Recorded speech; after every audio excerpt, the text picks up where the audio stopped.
আজ এই ভিডিওর মাধ্যমে এমপ্লয়ীদের টোটাল ওয়ার্কিং আওয়ার্স কিভাবে ক্যালকুলেট করতে হয় সেটাই এই ভিডিওর মাধ্যমে শিখব।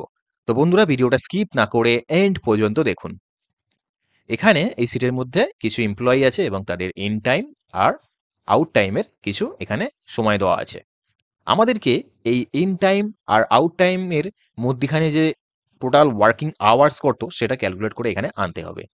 তো এটার জন্য আমরা কি করব, আমরা এখানে ইকুয়াল টু দেবো out time minus in time and enter. তো এখানে দেখুন আমাদের 6 AM এলো। তো এই ফরম্যাটটাকে আমাদের টোটাল ওয়ার্কিং আওয়ার্সে আনতে হবে। তো এটার জন্য আমরা কিবোর্ড থেকে প্রেস করব Ctrl+1। Ctrl+1 প্রেস করার পরে এখানে আমাদের কাস্টম অপশন চলে আসবে। আমরা এটাতে ক্লিক করব। করার পরে এই যে এখানে আমরা একটু চেঞ্জ করব।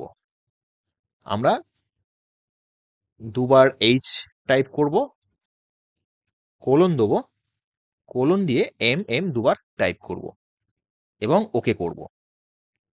দেখুন আমাদের এখানে কিন্তু টোটাল ওয়ার্কিং আওয়ার্সটা চলে এসছে। এবার আমরা এটাকে ড্র্যাগ করব। ড্র্যাগ করলে আমাদের টোটাল ওয়ার্কিং আওয়ার্সটা কিন্তু এখানে শো করছে। তো বন্ধুরা ভিডিওটা কেমন লাগলো অবশ্যই কমেন্ট করে জানাবেন। আর এই ধরনের আরও ইনফরমেটিভ ভিডিও পাওয়ার জন্য এই চ্যানেলটিকে লাইক, কমেন্ট এবং শেয়ার করবেন। আর প্লিজ সাবস্ক্রাইব করবেন। থ্যাংক ইউ বন্ধুরা।